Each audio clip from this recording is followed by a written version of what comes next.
Welcome to Recalculating Small Business. Like its award-winning book, Recalculating is dedicated to small business in America.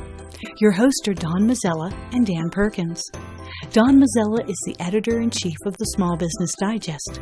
Dan Perkins is a registered investment advisor with 43 years' experience in managing money. Dan Perkins here, your co-host, along with Don Mazzella of Recalculating for Small Business.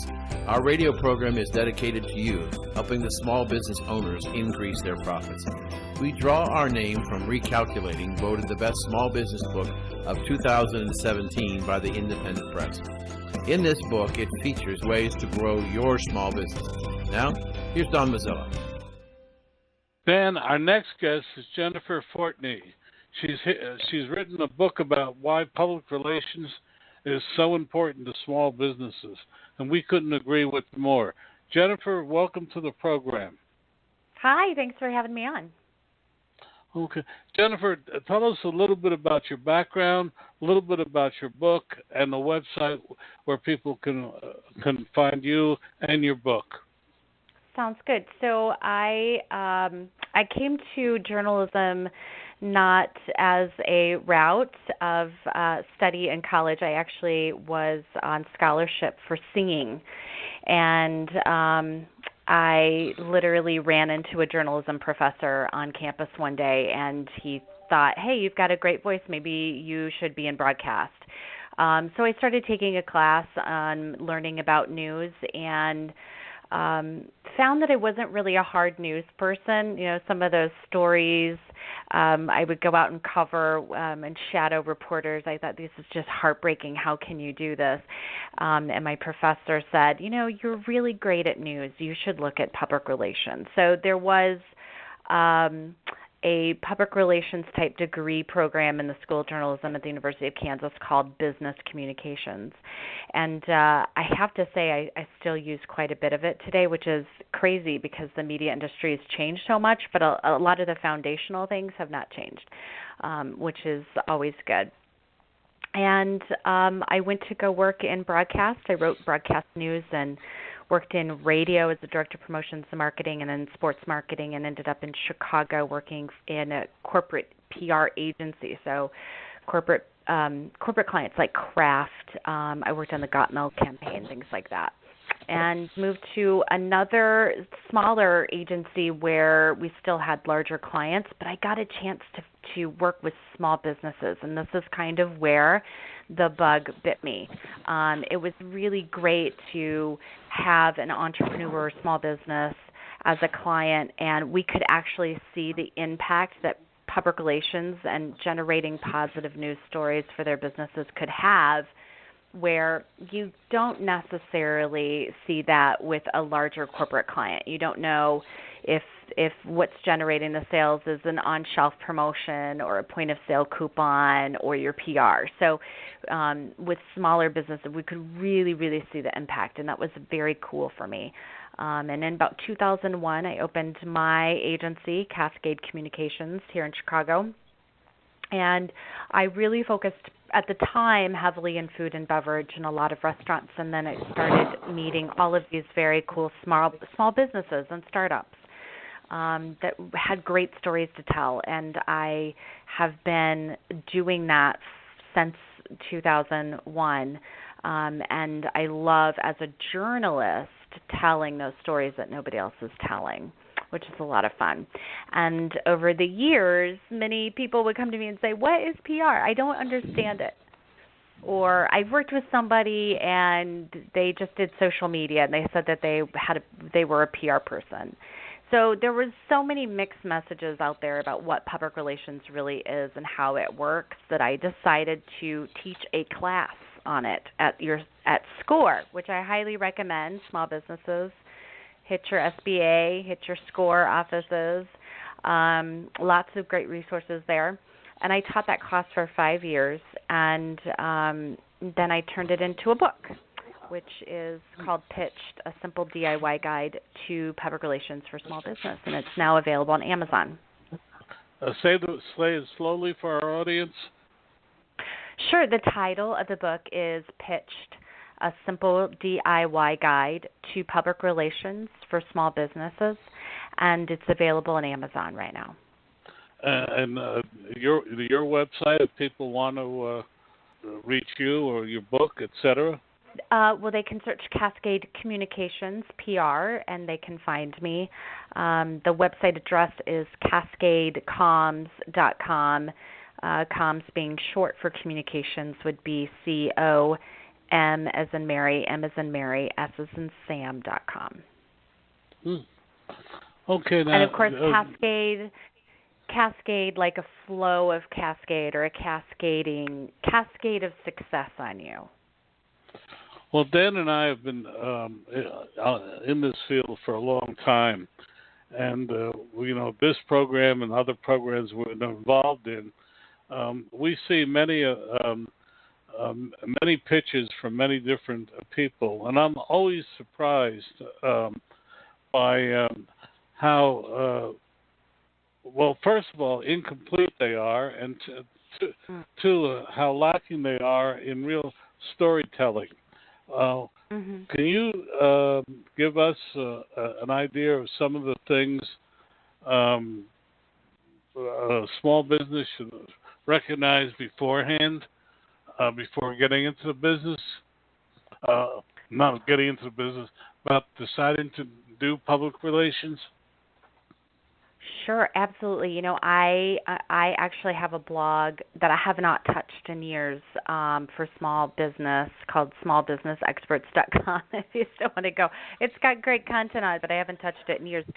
But however, my point is, I got put into some of these PR list services, which I use and other people use. So I also get really bad pitches from PR people or agencies or small businesses wanting to cover their business. And the number one thing across the board that I see that everybody does wrong or they're just right there, they just don't go far enough, is they don't remember the why. Why did you start your business? Why is it different? Why are you going to change lives? That's a very big question to ask. And sometimes when you're in the weeds of your business, it can be hard to step out and say, okay, why? Why did I do this? And really think about what the meaning behind your business is, because that's what people want to know about. And I'll give a great example. One of, actually this was I think the first workshop I taught at SCORE. There was a woman sitting in front of me, and she had created something for the car, and it was sort of like a tray, kind of it looked like a cafeteria tray. It looked kind of, plain cafeteria tray, but the way that it was made was completely different. And her goal was to help people who like to eat in the car, or if you travel long distances in the car, that you would have a place to keep your food, and it would keep you from being distracted and ultimately prevent accidents. And she sent me her press release after the class, and it basically just said, such and such company launches today this car table. I can't remember the name of it. The car table, and here are the benefits, boom, boom, boom, boom. And I thought, oh, God, that's a snore. If it's a boring story, nobody's going to look at it. So what I did was I challenged her to look at statistics on car accidents and to see if there was any correlation between car accidents and eating in the car. And sure enough, there were numbers, really powerful numbers, about how many people get in a car accident while eating in the car. And so she led with that. And I helped her rewrite her press release so it was a little bit more powerful with that information. And we pushed the benefits down a little bit more because the why was so important. And that press release, she sent it off to QVC, and they wanted units. And so it really drove a lot of interest for her and buyers. So you can see the difference just in that example of what is what's more newsworthy. So defining that powerful why of your business, of why it's important, why it's going to change the industry, why it's going to change lives, can help you figure out what that newsworthy nugget of your story is. Well, I wish more people would heed your advice. I get between 10 and 15 new product pitches every day, if not more. And invariably, if there is a good story there, it's often buried in the fourth or fifth paragraph. And most people don't have the time to go down to the fourth or fifth paragraph. Dan, I'm going to turn it over to you, Dan, because I'm sure you have some questions. Sure.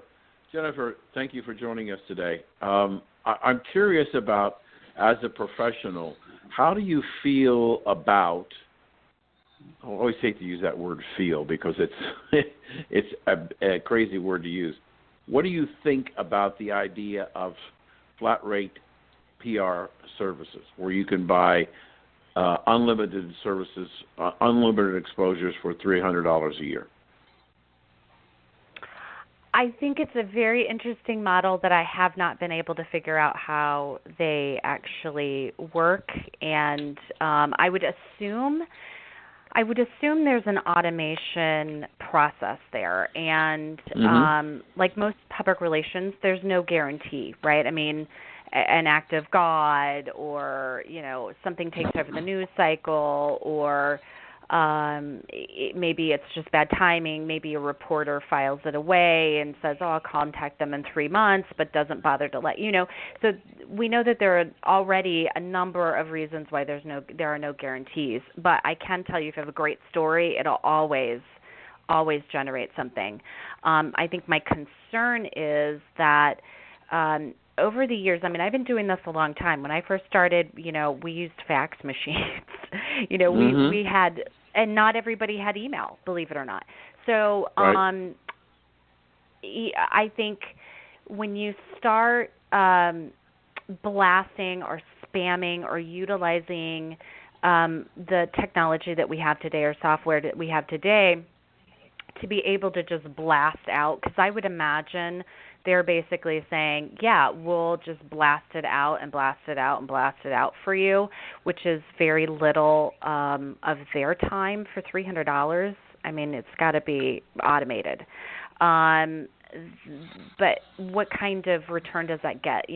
I can tell you that pitching media individually and sending people emails individually, researching what do they write on, is it someplace I want to be, or is it relevant even? Because when you pull off of some of these list services, they're not perfect. You really have to clean those lists up. So are you just spamming people? What's the return going to be?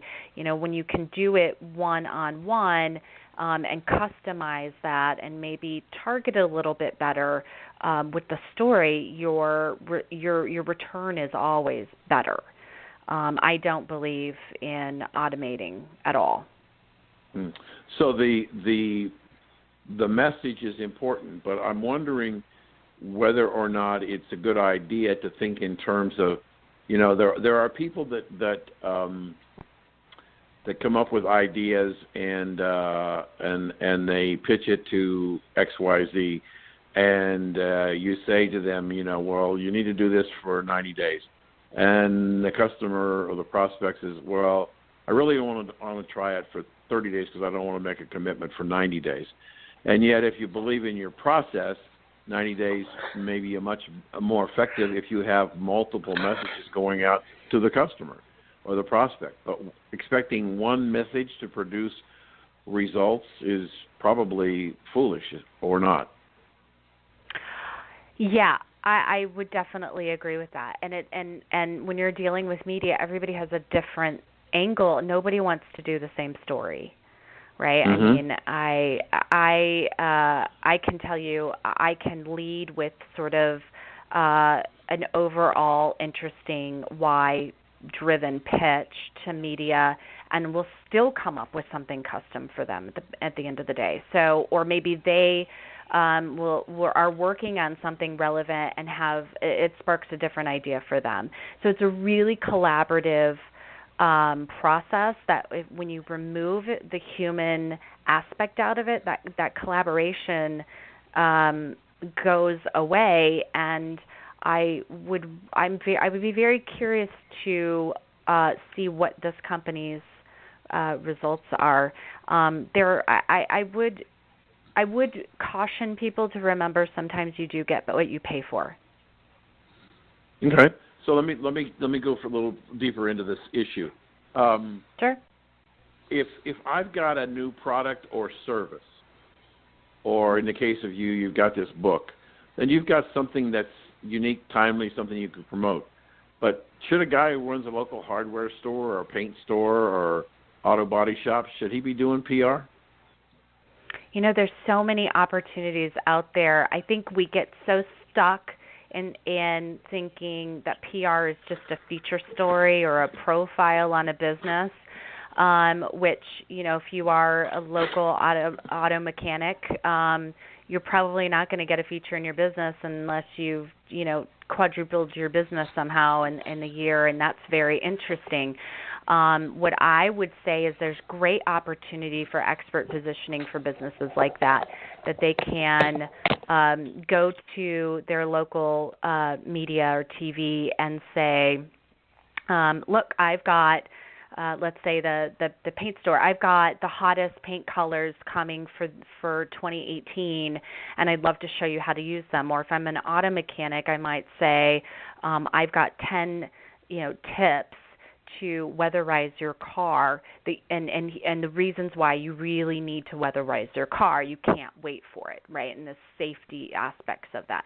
So now you're creating that expert positioning for the business. So when I think about PR, from my perspective, doing it every day, it's more than just a feature story. It could be an event. It could be an award. It could be, like I've mentioned, expert positioning.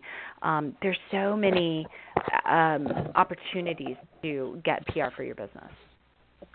We specialize on small business. That's the theme of our program, and that's the audience that we have. And we have, you know, 175,000 people who listen to this show every week, and tens of thousands on Roku and other places. But where does a small businessman who might have a unique product or service, where do they go to find somebody to help them with PR in their town? Great question.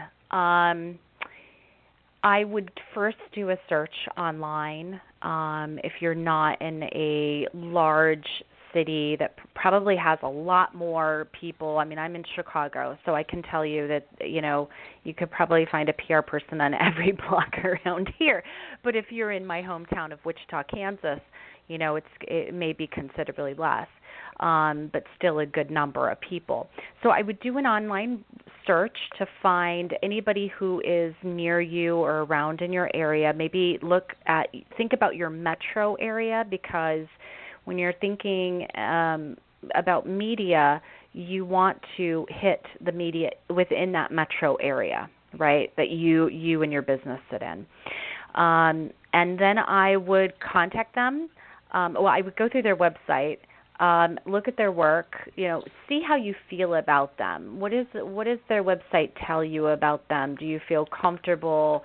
You know, your perception is really, really important. It's important in PR. It's important in marketing. It's important in business. And it's important when you're putting yourself in the shoes of looking for something to purchase or buy or a PR partner, is how do you feel, right? Perception is how you feel about something. I always say go with your gut, and then call them and talk with them.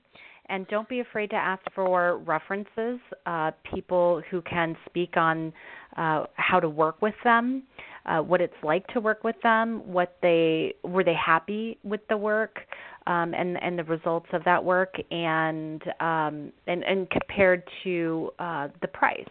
So just like I would go to Amazon or any website and say, I want to buy this dress from a boutique that I really like.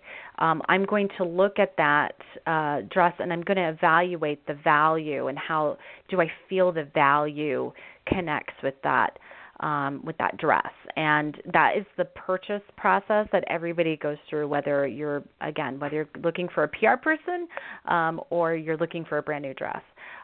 So I would definitely ask for all of those things and then get an idea of how you feel about that person when you're talking to them on the phone. If you want to see some thoughts on paper, PR people and marketing people, we put a lot of time and energy often into proposals that we put together for our clients. Some people may just kind of do a blanket. They have like a pricing structure, maybe where they just say, okay, I'll just take your story and take it to 10 media, and this is what it's going to cost you. And that is true for all of us. And then other businesses need something a little bit more custom and thought through. So just remember that they are putting time and energy into whatever they're putting together for you. And maybe if you don't need anything so fancy, you could just ask them for something more casual that will take less of their time, but give you an idea of their thinking. And if you want to move forward with them, take that proposal that they put before you and use that as a start of a conversation of working together and putting together a plan that you feel very comfortable with and they know that they can accomplish for you. I have one more question, then I want to turn it back to Don. I appreciate everything you just said there, but I think there's one piece of information that I know I need, and my guess is many of our listeners. If I'm going to do a Google search, what am I searching for? What am I putting in the search box for Google? I would put in PR agency Indianapolis or PR agency Madison. Okay.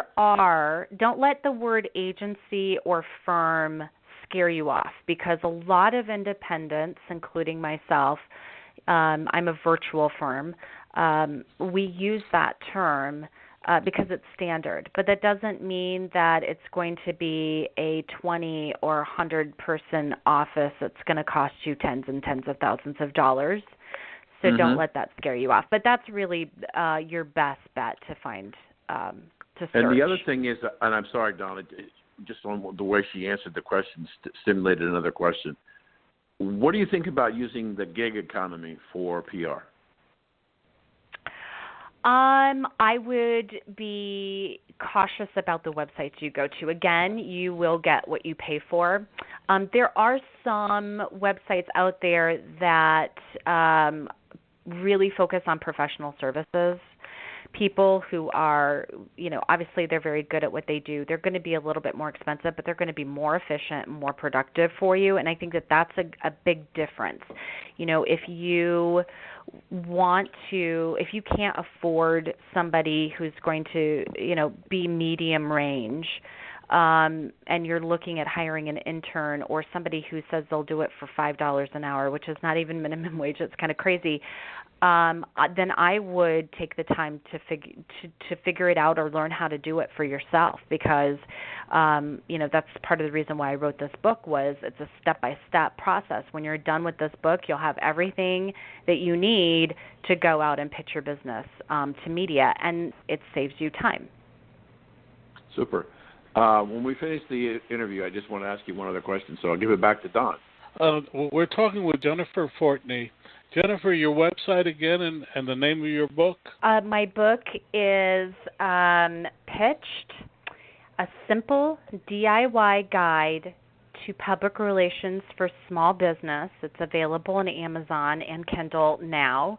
My website is cascadecoms.com.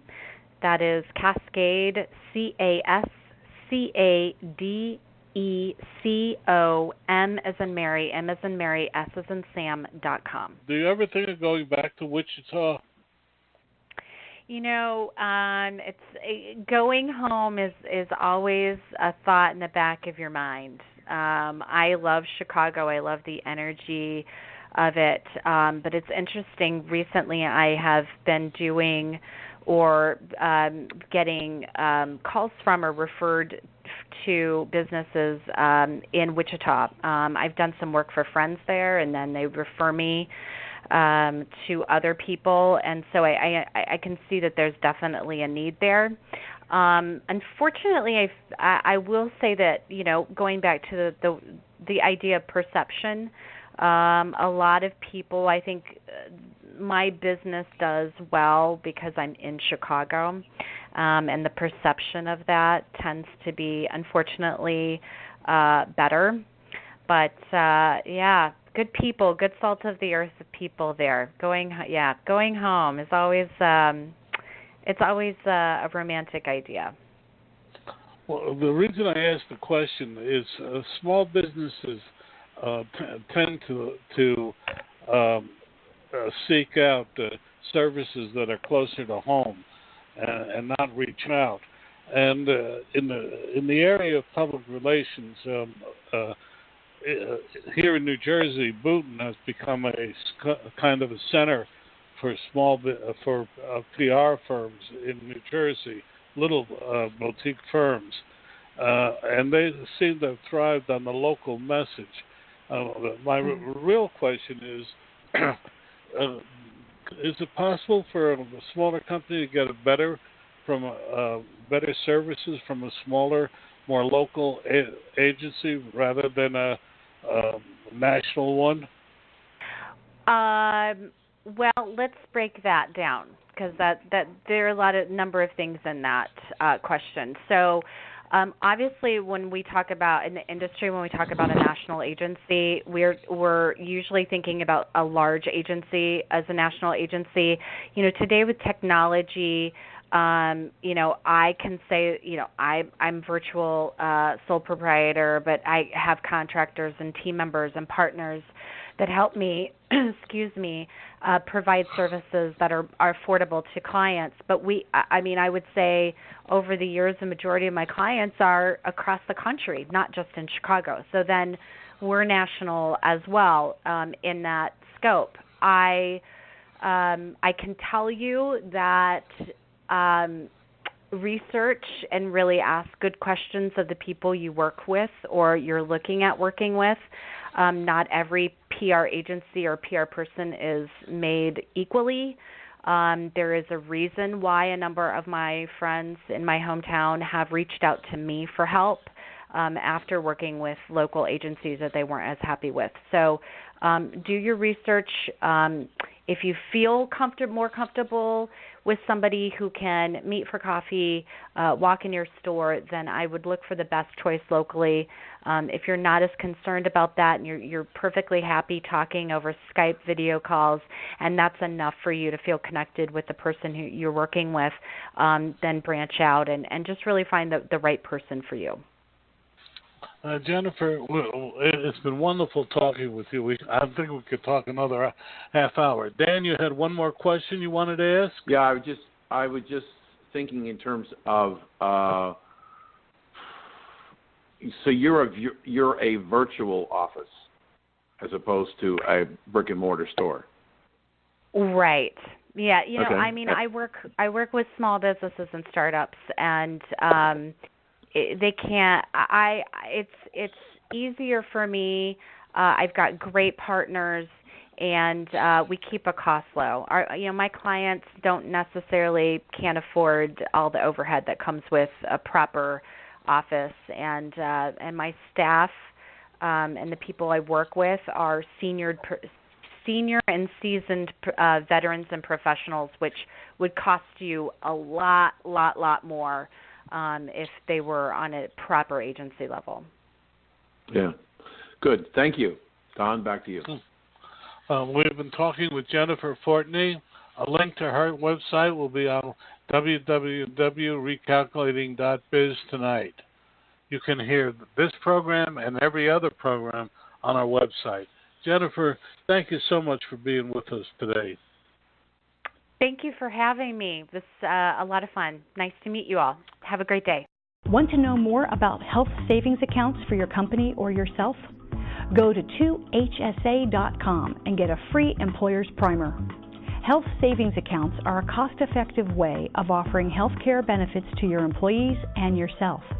HSAs build retirement funds for your employees, improve morale, and reduce your health care benefit cost.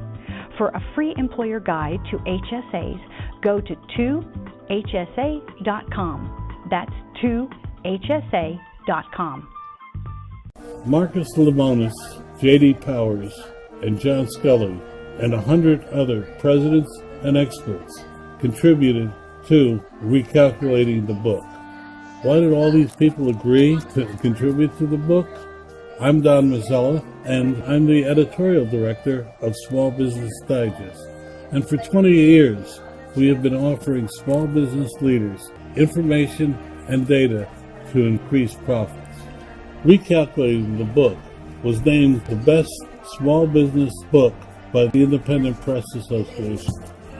Whether you need help with marketing, staffing, finance, operations, technology, or many other subjects, they're all here in Recalculating the book. They're now available at Amazon at a reduced cost. We've also created the radio program Recalculating on recalculating.biz. Dan Perkins here from Recalculating.biz with your featured book. I want to tell you about a recent interview I had with Bob Bethel, a turnaround specialist with lots of success in small business. Bob's new book is Strengthen Your Business, Fail-Proof Strategies for Small Business. He tells us of his life successes and failures that have made him and his clients so successful. Over the years, Bob has brought 77 companies back from the brink and changed them into thriving, profitable businesses. His energy is amazing, and at 74, he proves that you can still have a great deal to give others if you just try. His suggestions are easy to understand and very helpful. One insight struck me was that most companies do not have a plan. The old Chinese proverb says, if you don't know where you're going, then any road will take you there, is true today. Bob Bethel's book, Strengthen Your Business, can be found at Amazon.com or can be ordered at your local bookstore. This has been Dan Perkins with your Recalculating.biz featured book. Welcome back to Recalculating, a program designed to help you be successful. Dan, Tom Sailors is the co-founder of Mermaid Pillow Company. His inspirational sequin pillows and bracelets are a nationally known brand.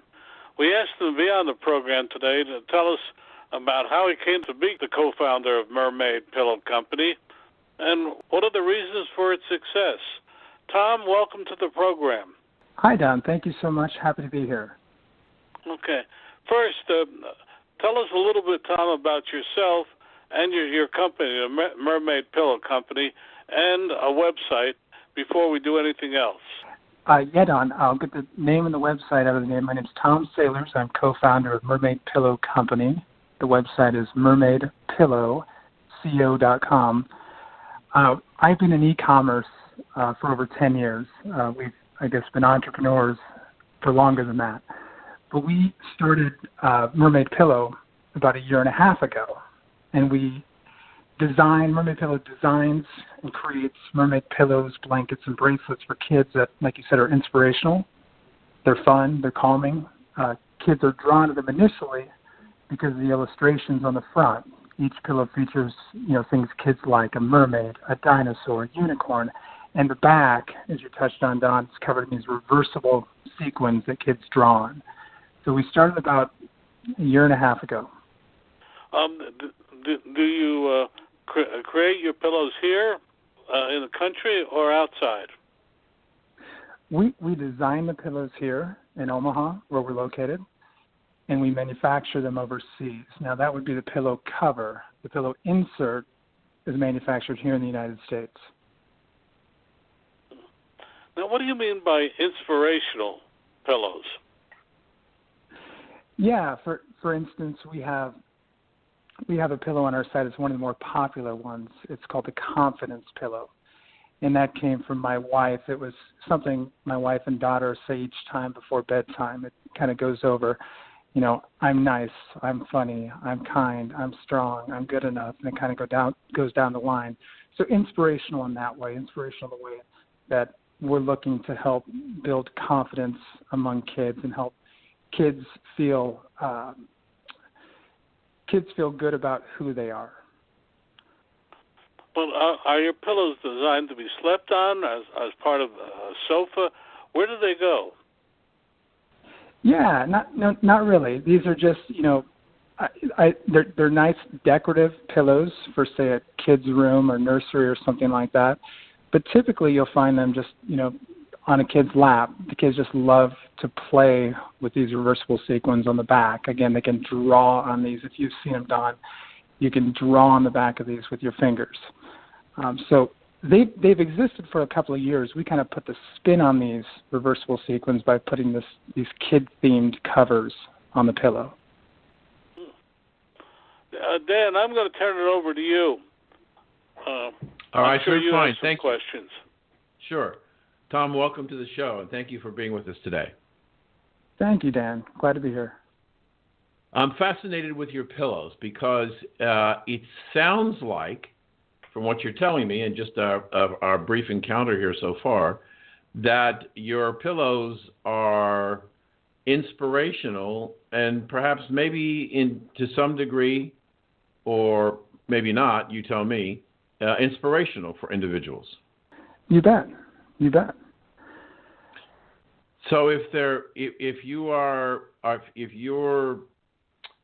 trying to help the child, and that maybe that's the question I should be asking, who is the market for your product? Right. So the answer I would have given you a year ago when we launched these might be different than the answer I give you today. So I'll give you the quick story, Dan. When we launched these pillows a year ago, we thought we were just creating fun, pillows for kids. They're fun to play with, and that's sort of where it ends. But through just marketing and through getting these customers and speaking with these customers, we've learned that there's a number of moms, especially among kids with sensory-type issues, that love these pillows. So it might be a mom of a child with, ADHD or autism, and the feedback among just, that group has been overwhelming to us. So that would be one. But I guess generally speaking, parents of kids that are, say, between the ages of, 5 and all the way up to 15, 16, 17, love this pillow. Really that old? 16-year-old teenagers would still like the pillow. Is it slanted more? Yeah. Is the interest more girls than boys, or is it pretty equal or heavily weighted to girls? What is it? Yeah, it's 60-40. It's 60-40, and we have more. We have more designs that maybe the average boy would appreciate more. We have less designs. So we have designs like dinosaurs and superheroes and designs like that maybe boys might be more drawn to. We have less of those on the site, so the 60-40 split could be due just to that, but it is about a 60-40. And do you think in the content that you can put on these pillows, do you think the designs they're 50-50, or even are your designs 60-40 tilted toward girls? Yeah, and that was the point I was trying to make. I didn't say very clearly. Yeah, it's 60-40 right now on the site in terms of who's purchasing the pillows, for whom. Right. I understand you did 60-40 girls versus boys, but I was asking about the content that they can select on the pillows. Is the male and female content about equal, or is there a bias even in your content of what you can put on the pillows more towards females? Sure. I suppose the question would be what qualifies as a male or female pillow, because there's a lot of pillows that, might be split equally. So it's a hard question to answer. Okay. Good all right. question. That's hard fair. one to answer. So let's try it another way. What's the most popular pillow with girls, and then what's the most popular pillows with boys? Oh, I love the question. So it's the Imagine Mermaid Pillow. It's the first pillow when you go to our website. that was our initial pillow that we designed, and that's what really was a catalyst behind this business. That's, I suppose you could say, geared more towards girls. Whereas the dinosaur pillow, it's the Dinosaur Discover pillow, is the most popular one among boys. And that's I guess that's more of an observation based on the photos that have been sent in to us by customers. Okay. It reflects the sales, but I'm saying I'm making that distinction just based on that observation. Yeah. So when you do your pillows come in different sizes, or is it fairly standard? It's fairly standard. 12 by 20 is the standard size, and then we have another size that's a square pillow, so it's 15 by 15. And which is the most popular? The 12 by 20. 12 by 20. Which accounts for about 80% of the designs in the pillows. And how are the pillows priced? The retail price on the 12 by 20 pillows is $47.99, and for the 15 by 15s, it's $44.99. And how long does it take a customer to get those pillows once they order them? Yeah, we generally ship same day, and they get them within 2 days. 2 to 3 business days. We ship them here in Omaha, Nebraska, so it takes 2 to 3 business days. Typically, we ship USPS priority, which is 2 to 3 business days. Right. So if I understand what you're saying, there is on the back of a pillow, there are manipulated or sequins that can be manipulated by the child? Exactly, Dan. So if you can picture these sequins, there's one color on one side, one color on the other side, and as you run your finger over the sequins, they flip. Yep. And you can make all kinds of different patterns and things. Right on. Okay. And is that part of the pillow more intriguing to your customers than the image on the front? Such a good question. I think they're drawn initially to the pillow when they see the design on the front, but I think what makes the pillow long-lasting is these reversible sequins on the back. So I would say that the pillow becomes more of a favorite, say, toy because of the reversible sequins, but I think the initial draw, again, is the cover. The image on the cover, either the dinosaur or the mermaid or whatever the special cover is. Exactly. Did I understand you to say you were totally internet-based? Totally internet-based. About 97% of our traffic and sales comes directly from Facebook. So you don't do any, you don't sell it through storefronts or anything like that. It's all off of your website. We sort of dabbled in it last year. My background, I don't have a lot of experience in that, so I've sort of avoided it, but there was such a demand last year, especially in the fall, that we're just now getting that up and going. We're in a few stores in the United States where we're not as many as maybe we could be. So what were the challenges going from a company that was started up to be like many, many, many of the companies that we have on this show that start up as internet-based businesses? Some make the conscious decision they will always be internet. They don't want to go into brick and mortar. What was your decision process? Help our audience understand the decision that you went through to go from e-commerce to considering bricks and mortar. Yeah, sure. I'll back up a little bit before that even and tell you the backstory. So we've operated these e-commerce stores for the last 10 years. So it's really just been my wife and I will start up these e-commerce stores. We'll build them to a certain point, and then typically what we like to do is sell them. The difference with this particular one, Mermaid Pillow Company, is it took off so quickly out of the gate that we just had to react. So, and I can give you the story on that. You might appreciate it, but it just took off so quickly. We had to react so quickly, hire quickly, and try to build this business. We really have no experience building an actual business. This was a first for us. In terms of what you would think as a business, we operated more as a lifestyle type business in previous e-commerce stores. But making the switch from just direct to consumer to, I guess more B2B or selling to retailers, the opportunity is there. And, the Christmas season's over, things have calmed down just a little bit. Now we can kind of put together a plan. And that was, we're shipping the orders anyway, and to ship to retailers directly isn't a big burden on our team here, and I think it just makes sense to continue to try to expand the business in that way. But if you go through another party, a box store, you are making less margin than you are from selling on your internet store. Totally. Yeah. And so what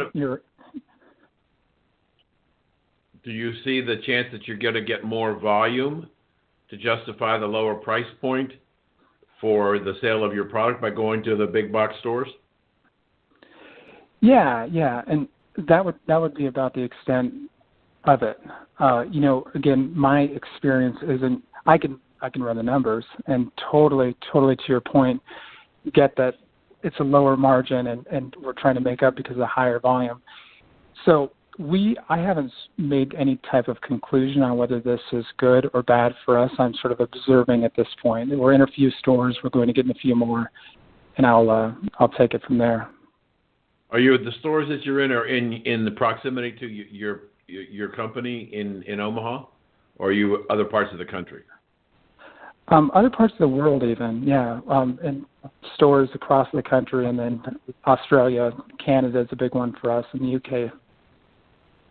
When you look at your internet business, as I understand you, Mermaid Pillow's been around about a year and a half? About a year and a half, yep.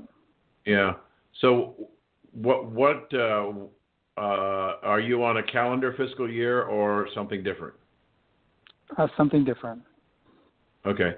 So what were your last 12-month sales like? We did about $10 million last 12 months. And the year before that? The year before that, so we launched this Mermaid Pillow in November of 2016. So we had about a month and a half to work with. There were about 700,000. 700,000 to 10 million. Have you had any problem with inventory and supply going for that kind of a growth rate? I can't even begin to. Yeah, yes, we have. Absolutely.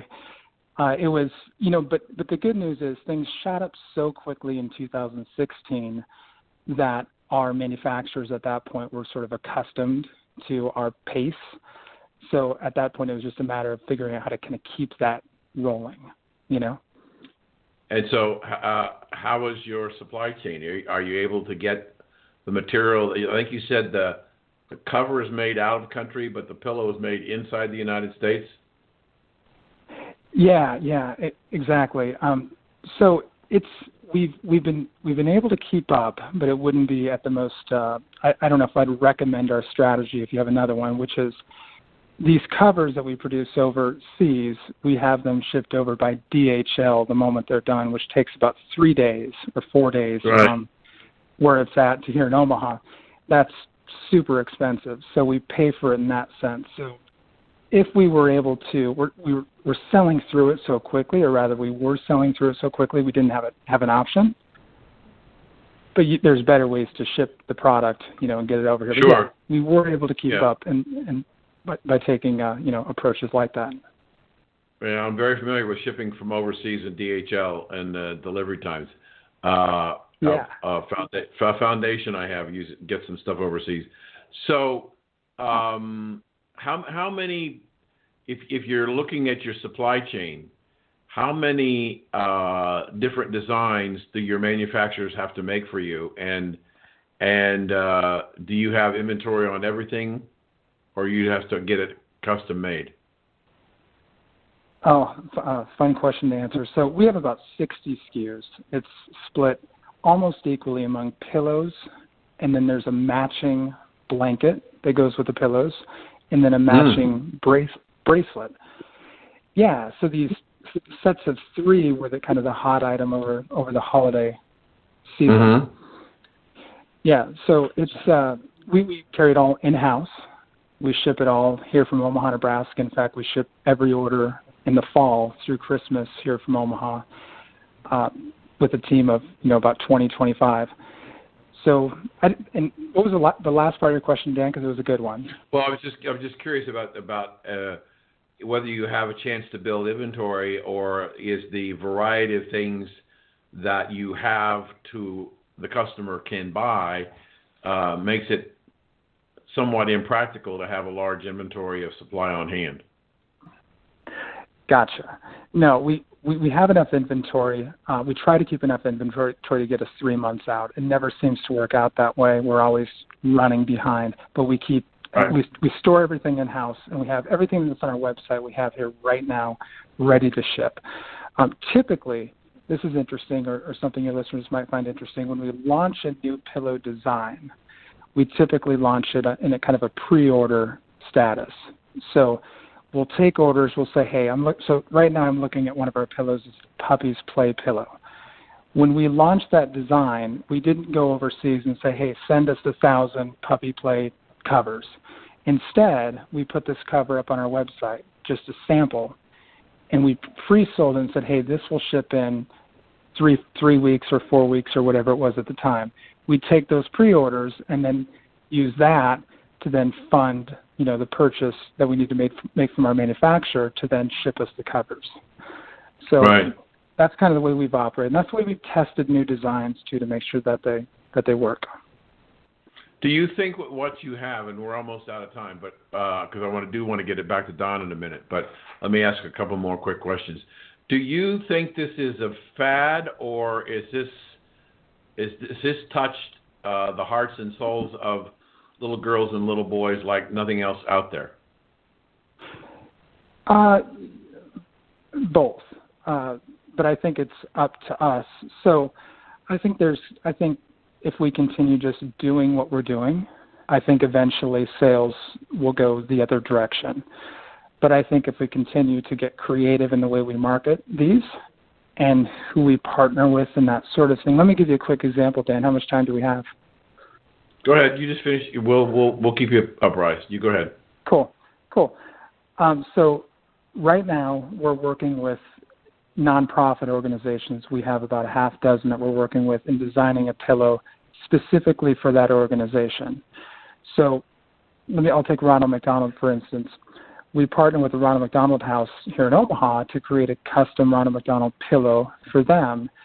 And then we're running a campaign where it's a buy one, give one to both our existing customers and new customers.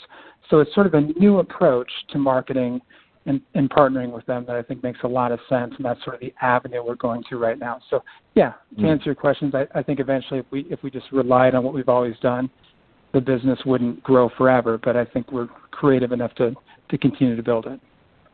Let me ask you one more question, then I'll turn it over to Don. How do you acquire customers today?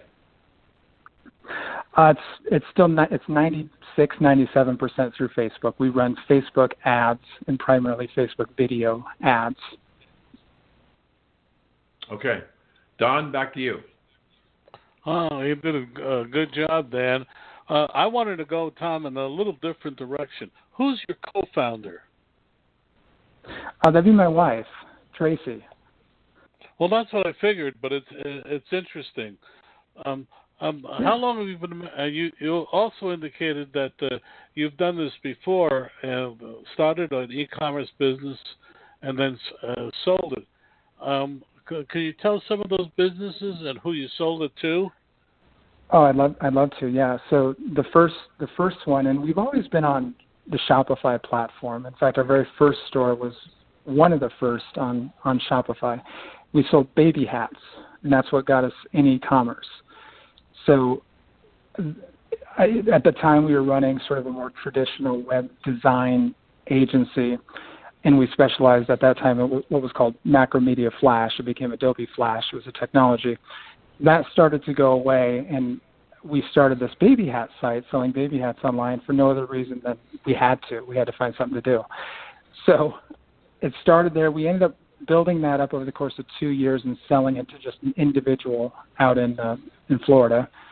And we've repeated that since with other types of businesses. There was a business where we sold women's boot socks, boot cuffs, like women's socks that they wear with boots. So these little niches we develop, build them up, and the goal was to sell them. It's fascinating. We've heard about your background. What's your wife's background?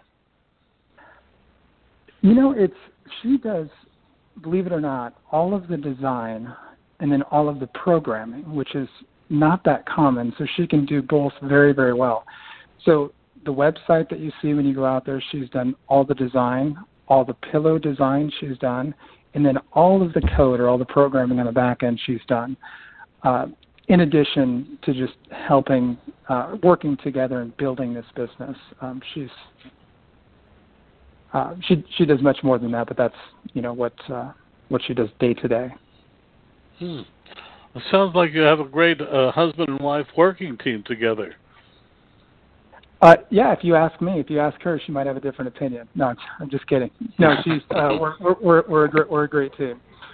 We really are. How long have you been together? It's approaching 13 years, 14 years. We kind of started this right out of college. Oh. Did you meet in college? We met in high school. We went to the same high school. But we didn't get together until college.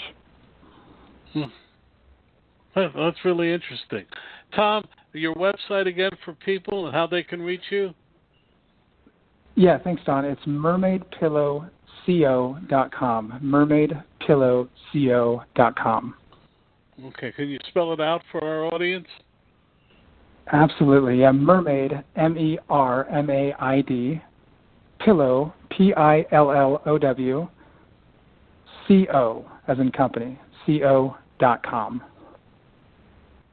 Well, I don't know about you, Dan, but this has been a fascinating time together, don't you think? Yeah, and actually, Tom, when we sign off, if you just stay on for a minute, I wanted to ask you one other question off the air. Okay. 100%. Well, we're going, Tom, we're going to sign off from this, and thank you so much for joining us.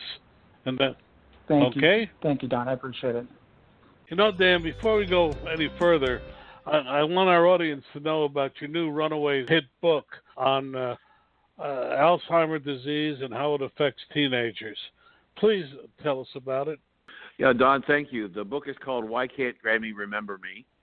It's a book written primarily for children ages 9 to 12, but really needs to be read by the entire family. And what I try to do is I try to take the subject matter of dementia and the challenges to a different level in the form of a mystery story with my two little detectives, two little girls, Hudson and Charlotte. And it really creates a breakthrough opportunity for small children and parents and families to begin to understand the problem with dementia. See, Don, the real challenge is that the children are the forgotten people. Mom and Dad spend so much time working to try and take care of Mom and Dad, they don't take the time to explain to the children what's going on in Grandma or Grandpa's brain. So you can buy it at Amazon.com, or you can order it through your local bookstore, or any online bookstore besides Amazon has it available. Why Can't Grammy Remember Me? Illustrations are spectacular. A story by Dan Perkins. Your runaway bestseller, new book. Why Can't Grammy Remember Me by Dan Perkins. Well, Dan, what do you think about today's guest? I thought they were terrific. We had great diversity. We had some really good ideas on small business and what they can do with credit and how they can save money with the gentleman from Spent. So I think there was a lot of good stuff. Again, continuing the idea that we are on the air to try and help small businesses grow their businesses and start them. And again, we had content today that dealt with both. And as in the past, if you didn't get all of this show, you can go to our website, recalculating.biz, and look at past shows and expand your education, how you can be better at what you're doing in a small business. Agreed. Great show, Dan. Thank you for joining us on Recalculating. We hope the information you received on today's episode was helpful to you in starting and growing your business. Please go to our website, recalculating.biz, to contact us, to listen to past shows, and see special offers. Until next time, remember, if you grow, we grow. Join us next week for more helpful ideas to make your business a great success. Recalculating, a program designed to help you be successful.